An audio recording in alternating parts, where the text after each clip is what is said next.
तो गाइस इस वीडियो में हम हेनरी फयोल के प्रिंसिपल्स पढ़ेंगे। इसके बारे में बंदे के बारे में कुछ पढ़ने की ज़रूरत नहीं है, ये हमारे हेनरी फयोल जी है, ठीक है। इन्होंने ही प्रिंसिपल्स दी है, प्रिंसिपल ऑफ मैनेजमेंट, और उसी के बारे में हम पढ़ेंगे और खाली वही हमारे लिए इंपॉर्टेंट है, इनके बारे में ज़्यादा इंपॉर्टेंट नहीं है। इसके ऊपर आपको फाइल बनवाई होगी तो वहाँ से आपको बहुत सी चीज़ें पता चल गई होगी, उतना काफ़ी है। ये एक माइनिंग इंजीनियर थे, बस ज़्यादा कुछ ज़रूरी नहीं है, थोड़ा पढ़ लेना। फिर उसके बाद आता है डिवीजन ऑफ वर्क। इनका सबसे पहला जो प्रिंसिपल है वो डिवीजन ऑफ वर्क है, और जिसमें ये क्या कहते हैं कि कोई से भी काम है, कोई सा भी टास्क है, उसको आप छोटे छोटे टुकड़ों में डिवाइड कर लीजिए, जिसकी वजह से क्या होगा, ये कॉज है जिसकी वजह से ये इफेक्ट आएगा, स्पेशलाइजेशन आएगा। हमने कॉज एंड इफेक्ट पढ़ा था नेचर में, मैंने प्रिंसिपल ऑफ मैनेजमेंट के नेचर में हमने पढ़ा था। अगर आपने वो वीडियो नहीं देखी है तो आप जाके देख सकते हैं, प्लेलिस्ट में मौजूद है, पार्ट 1 है इसी चैप्टर का, ठीक है। तो हम देखते हैं कि ये कॉज है, ये इफेक्ट है। अगर हम कोई सा भी काम छोटे उसमें डिवाइड करते हैं तो स्पेशलाइजेशन आएगा, वो काम अच्छे से होगा। फिर उसके बाद चलते हैं अथॉरिटी एंड रिस्पॉन्सिबिलिटी पे। अथॉरिटी एंड रिस्पॉन्सिबिलिटी मतलब अथॉरिटी पावर देना, रिस्पॉन्सिबिलिटी किसी काम को करने के लिए कर्तव्य, ठीक है, मतलब ये काम उसे करना है, ठीक है। रिस्पॉन्सिबिलिटी ये अथॉरिटी और रिस्पॉन्सिबिलिटी दोनों बराबर होनी चाहिए। ये नहीं कि एक जगह पे अथॉरिटी ज़्यादा है वहीं तुम उसी बंदे को कम रिस्पॉन्सिबिलिटी दे रहे हो, ठीक है। तो ऐसा नहीं होना चाहिए, दोनों बराबर होनी चाहिए, ठीक है। यहाँ पे इसका मीनिंग है, यहाँ पे इसका मीनिंग है, और इसका ज़्यादा की पॉइंट बनता नहीं। आप थोड़ा पढ़ लोगे तो मतलब आपको पता ही चल जाएगा कि अथॉरिटी क्या है, रिस्पॉन्सिबिलिटी क्या है। और फिर उसके बाद हम आते हैं डिसिप्लिन। डिसिप्लिन मतलब नाम से ही पता चल रहा है, स्कूल में भी रहना ही होता होगा आप लोगों को, ठीक है। तो डिसिप्लिन मतलब ढंग से रहना, क्या क्या परफॉर्मेंस करना है, ये सब, ठीक है। तो की पॉइंट मैं बता देता हूँ। ऑर्गेनाइजेशनल रूल आपको कहीं पे भी दिखे, की पॉइंट। एम्प्लॉयमेंट एग्रीमेंट अगर आपको कहीं पे भी दिखे, की पॉइंट। एम्प्लॉयमेंट एग्रीमेंट मुझे अभी तक खाली 2 केस स्टडी में मिला है, तो इसलिए मैंने इसको मार्क करा है, तो आप देख सकते हैं। फिर उसके बाद कहीं पे clear fair agreement and judicious application और पेनल्टी, कहीं पे भी मतलब आपको ऑर्गेनाइजेशन में सज़ा मिलते हुए दिख रही है तो आपको डिसिप्लिन है। कहीं पे भी सज़ा मिलते हुए, कोई एग्रीमेंट हो रहा है एम्प्लॉयज़ के साथ, कोई ऑर्गेनाइजेशन रूल है, सीधे डिसिप्लिन पे आ जाना। यूनिटी ऑफ कमांड, आप ये फिगर से ही समझ पा रहे हैं कि 2 सुपीरियर नहीं होने चाहिए एक सबऑर्डिनेट के ऊपर, एक सुपीरियर होना चाहिए एक ही सबऑर्डिनेट के ऊपर, ठीक है। There should be only 1 head on each employ, okay. तो यहाँ तक आप पढ़ोगे तो यही पता चल जाएगा। और जो अभी मैंने बोला कि एक ही सुपीरियर होना चाहिए एक सबऑर्डिनेट के ऊपर, ये इसका की पॉइंट है। फिर गाइज आता है unity of direction. Unity of direction मतलब सारे ऑर्गेनाइजेशन को एक ही डायरेक्शन में काम करना चाहिए कोऑर्डिनेशन के थ्रू। ये हमने कोऑर्डिनेशन में भी पढ़ा था। तो हमें एक ही डायरेक्शन में काम करना चाहिए, ये नहीं कि हम अलग अलग जा रहे हैं, सेल्स वाला डिपार्टमेंट अलग जा रहा है, परचेज वाला अलग, तो ऐसा नहीं होना चाहिए। ये इसका डिफरेंस है, पूछा तो बहुत कम जाता है पर रिस्क हम नहीं ले सकते, तो आप इसको एक बार पढ़ लेना, छोटा सा ही आसानी से समझ आ जाएगा।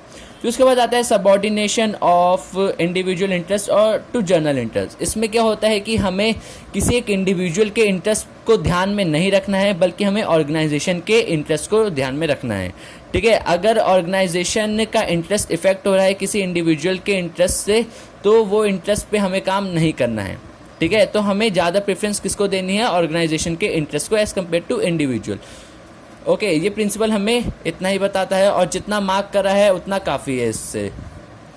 फिर आता है रेम्यूनरेशन ऑफ एम्प्लॉय, मतलब एक सैलरी को एक अच्छी स्टैंडर्ड की सैलरी मिलनी चाहिए, एक बढ़िया सैलरी मिलनी चाहिए जिससे वो अपनी एक रीजनेबल स्टैंडर्ड लाइफ एफर्ट कर सके, ठीक है। ये एक इसका की पॉइंट है। इसी से रिलेटेड थोड़े बहुत इधर उधर से बन जाते हैं, ज़्यादा इस पर ध्यान देने की जरूरत नहीं है। ये तो आप अपने आप से भी बता सकते हैं कि अगर ऑर्गेनाइजेशन एम्प्लॉय को कम दे रही है सैलरी तो किस प्रिंसिपल्स के ऊपर आता है, वो आप सीधे बता सकते हैं, ये प्रिंसिपल है। सेंट्रलाइजेशन एंड डिसेंट्रलाइजेशन, इसके ऊपर हम आगे भी पढ़ेंगे। ये आपका ऑर्गेनाइजेशन के अंदर आपको देखने को मिलेगा। सेंट्रलाइजेशन नहीं पर डिसेंट्रलाइजेशन अच्छे से मिलेगा।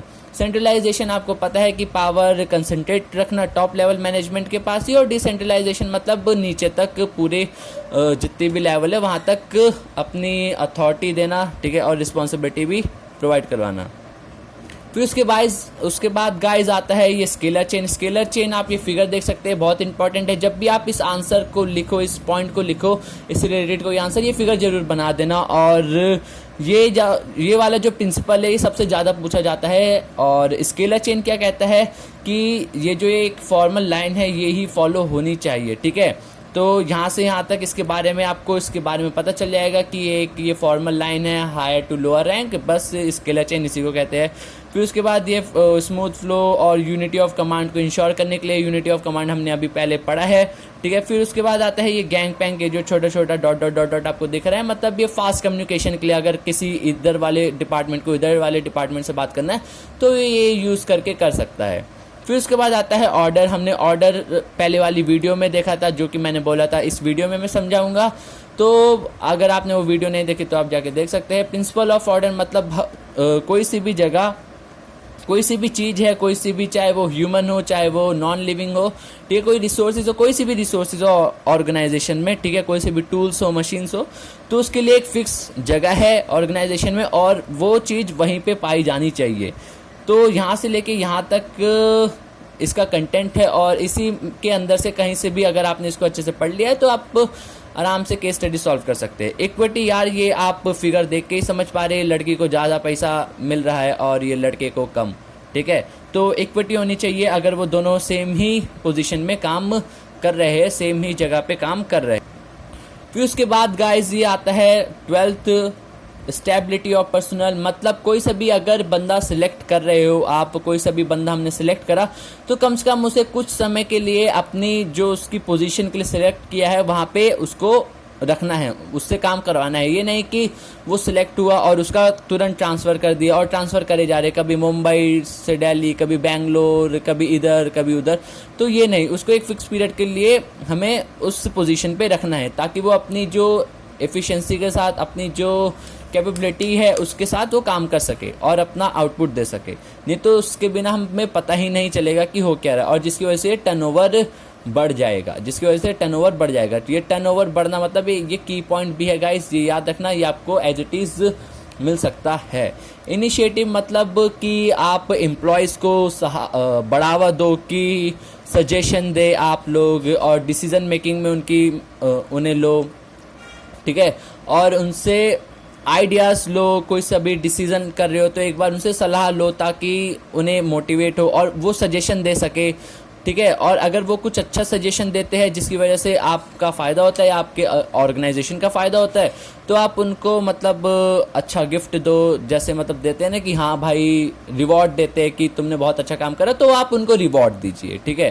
फिर उसके बाद ये आता है एस्पिरिट डी कॉप, ये आप देख सकते हैं फिगर के साथ कि भाई मिलजुल के ग्रुप बना के काम करना है, ठीक है। अगर देखो कहीं पे भी इस पॉइंट का मैं बताता हूँ, सबसे ज़्यादा पूछा जाता है ये, कहीं पे भी टीम वर्क जैसा आपको दिख रहा है, कहीं पे भी आपको टीम वर्क दिख रहा है, कहीं पे भी, ठीक है, तो सीधा आपको यहाँ आ जाना है, बिना किसी ध्यान को रखे, मतलब बिना कुछ सोचे समझे सीधे यहाँ आ जाना एस्पिरिट डी कॉप पे, ठीक है। ये चीज़ है, ये मैंने अपनी उसमें भी वीडियो में भी अवेलेबल करवाए थे, जो नोट्स हैं मेरे, ठीक है, की पॉइंट्स के, वो अगर वीडियो नहीं देखी तो आप जाके देख सकते हैं, ठीक है। तो यार गाइस इस वीडियो में अभी यहीं तक, फिर उसके बाद जो अब 3rd वीडियो आ रही है उसमें हम टेलर के बारे में पढ़ेंगे। I hope guys you like this video, subscribe, share and कर देना यार प्लीज़, ठीक है, और लाइक भी कर देना। और अगर कोई प्रॉब्लम है, अगर कुछ समझ नहीं आया है तो आप कमेंट सेक्शन में मुझसे पूछ सकते हैं, मैं आपको उसको अच्छे से समझा दूंगा। और अगर कुछ भी खराबी है या कुछ एक्सप्लेन मैं नहीं कर पाया हूँ तो वो भी बता देना। Thank you guys.